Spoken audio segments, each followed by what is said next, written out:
Party को तो निजी परिवार की जागीर समझते हो, संविधान को भी निजी परिवार की जागीर आप लोग समझ रहे। दोनों सदन में जब तक भाजपा का एक भी सदस्य है, धर्म के आधार पर आरक्षण हम नहीं होने।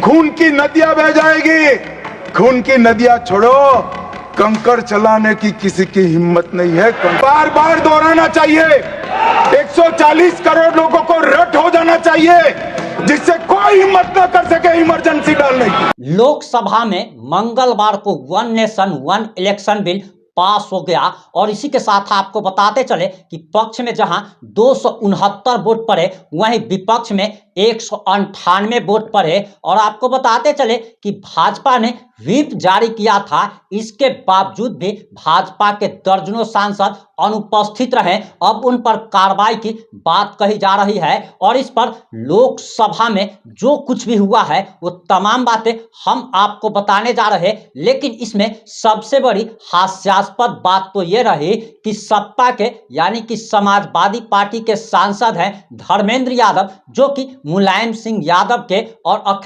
अखिलेश यादव के भाई हैं। उन्होंने तो यहां तक कह दिया कि ये मुस्लिमों के अधिकारों का हनन है। और सबसे बड़ी बात कि वन नेशन वन इलेक्शन कानून लागू होने के बाद आखिर बिहार के चुनाव पर इसका क्या असर पड़ने वाला है, देश भर में आखिर इसका क्या असर पड़ने वाला है, इस पर तेजस्वी यादव का क्या बयान आया है। और सबसे बड़ी बात कि अमित शाह ने लोकसभा में कांग्रेस को तो ऐसे धो दिया जैसे कि डिटॉल साबुन से कीटाणुओं को भगाया जाता है। और अमित शाह का अगर वो भाषण आपने नहीं सुना है तो उस भाषण को जरूर सुनिए, क्योंकि कांग्रेसियों की तो सुलगी पड़ी है। और आखिर पूरा मामला हम इस 5 से 8 मिनट की रिपोर्ट में आपको बताने जा रहे हैं।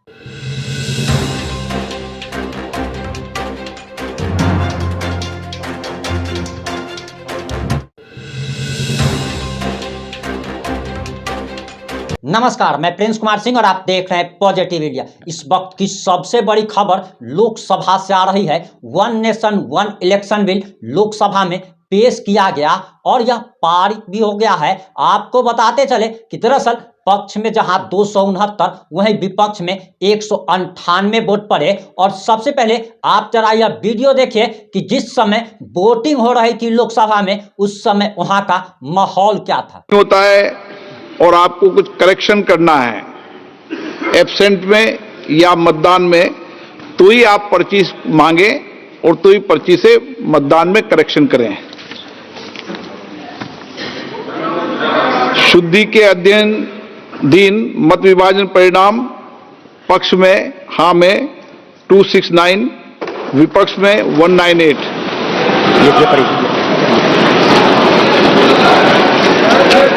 बहुमत के पक्ष में मतदान हुआ। बहुमत प्रस्ताव के पक्ष में हाँ।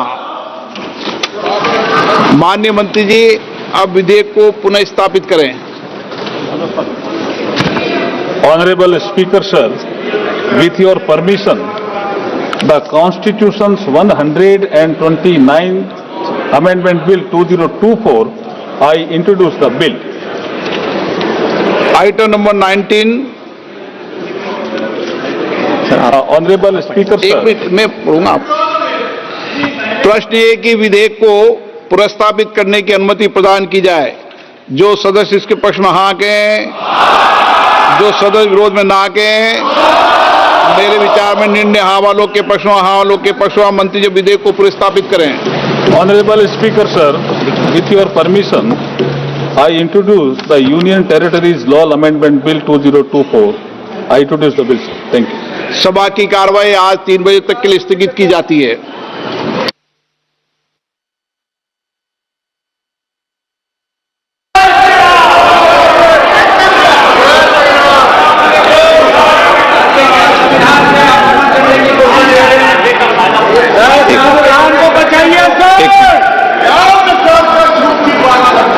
अब आपको हम भारत के माननीय गृह मंत्री अमित शाह का लोकसभा में दिया गया वो बयान सुनाने वाले हैं, जिससे विपक्षी दलों की सुलगी पड़ी है। और अब आप अमित शाह का ये बयान सुनिए। पार्टी को तो निजी परिवार की जागीर समझते हो, संविधान को भी निजी परिवार की जागीर आप लोग समझ रहे। इस सदन में जिम्मेदारी तब के साथ कहता हूं, दोनों सदन में जब तक भाजपा का एक भी सदस्य है, धर्म के आधार पर आरक्षण हम नहीं होने।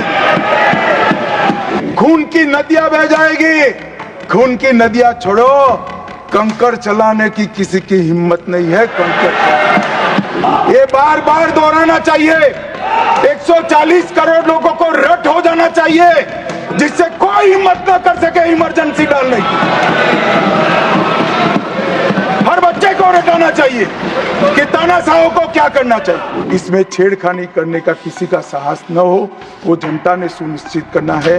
पढ़ने का चश्मा अगर विदेशी है तो संविधान में भारतीयता कभी नहीं दिखाई। और ये घूमते रहते संविधान बदल देंगे, संविधान बदल देंगे, संविधान बदल देंगे। मैं उनको समझाना चाहता हूं, अब सुनिए, संविधान संशोधन नंबर 1 वो अभिव्यक्ति की आजादी को कर्टेल करने के लिए ही लाया गया था। और उसी दिन वो झारखंड में जीते, तो महाराष्ट्र में ईवीएम खराब है और झारखंड में टप से जाकर नए कपड़े पहनकर शपथ ले ली। वो अधिकार हम समाप्त कर देते हैं। वोट बैंक की राजनीति हम नहीं कर रहे हैं। वोट बैंक की राजनीति कर कर मुस्लिम बहनों के साथ इतने साल अन्याय करने का काम एक कांग्रेस पार्टी ने किया।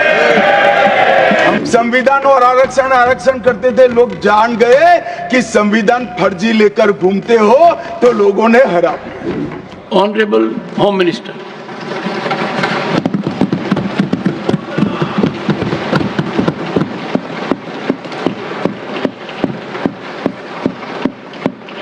सम्मान्य सभापति महोदय, सबसे पहले मैं आपके प्रति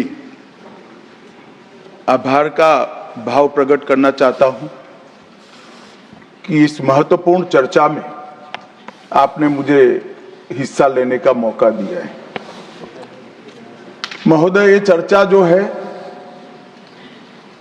ये चर्चा एक और तो हमारे संविधान के कारण हमारा देश इतना कितना आगे बढ़ा, इसका जनता को एहसास कराएगी। दूसरी ओर हमारे संविधान की मूल भावनाओं के कारण ही 75 साल में लोकतंत्र के मूल पाताल तक गहरे गए हैं, इसका भी एहसास होता है। और तीसरी ओर ये भी मालूम पड़ता है, जब संविधान की भावनाओं को दरकिनार कर कर कोई अपने लिए संविधान को तोड़ मरोड़ कर आगे चलने का प्रयास करता है, तो किस प्रकार के अकस्मात और किस प्रकार की दुर्घटनाएं होती हैं। इस सभी दृष्टि से देखें तो संविधान की दोनों सदन में जो चर्चा हुई है, वो चर्चा एक प्रकार से हमारे किशोरों के लिए, हमारी युवा पीढ़ी के लिए आने वाले दिनों में ये दोनों महान सदन में बैठकर देश का भविष्य का निर्णय करने वालों के लिए बहुत शिक्षणात्मक रहेगी, ऐसा मेरा मानना है। और देश की जनता के लिए भी क्षीर करने में बहुत मदद करेगी कि किस पार्टी ने आज जो 75 साल की मीमांसा होगी, इसमें स्पष्ट हो जाएगा किस पार्टी ने जब जब जनता ने शासन अपने वो पार्टी के हाथ में दिया, संविधान का सम्मान किया है या नहीं किया है। मान्यवर, बहुत लंबी आजादी की लड़ाई के बाद हम आजाद हुए। जब हम आजाद हुए तब दुनिया भर के कई राजनीतिक पंडितों ने कई आगाहियां की थी कि ये देश बिखर जाएगा, शायद बन ही नहीं पाएगा। कुछ लोगों ने ऐसी आगाही की थी कि यहां डेमोक्रेटिक वैल्यू प्रस्तापित हो ही नहीं पड़ सकते, एकता हो ही नहीं सकती, और ये देश आर्थिक रूप से कभी भी आत्मनिर्भर नहीं हो पाएगा। और आज जब 75 साल के समय के बाद संविधान को स्वीकार करने के बाद पीछे मुड़कर देखते हैं, तो सरदार पटेल का मैं धन्यवाद करना चाहता हूं कि सरदार साहब के अथक परिश्रम के कारण आज देश एक होकर मजबूती से दुनिया के सामने खड़ा। मान्यवर, जो कहते थे लोकतंत्र इस देश में सफल नहीं होगा, मैं वो सभी लोगों को इस सदन के माध्यम से कहना चाहता हूं कि 75 साल हो गए, हमारे साथ भी पास पड़ोस में दुनिया भर में कई लोग आजाद हुए, नई शुरुआत की, वहां कई बार अकस्मात हुए, लोकतंत्र सफल नहीं हुआ। हमारा लोकतंत्र आज पाताल तक गहरा पहुंचा है।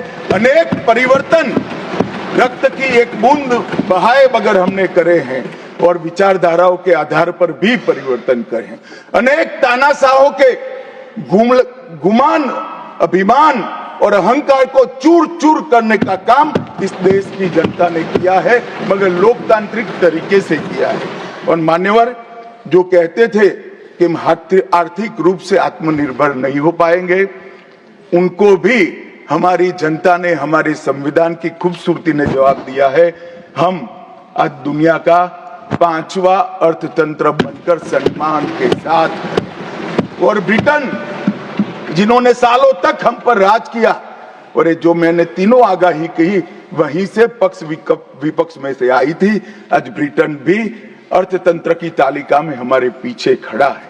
मान्यवर, ये हम सब के लिए गौरव लेने का पल है, हम सब के लिए बोध लेने का भी पल है, और हम सब के लिए संकल्प लेने का भी पल है। और ये सदन जे आपने लगभग 80 से ज्यादा सांसदों को मान्यवर बोलने का मौका दिया, 31 घंटे की चर्चा हुई, और ये चर्चा में सभी भाव पक्ष या विपक्ष से कहीं न कहीं प्रकट हुए।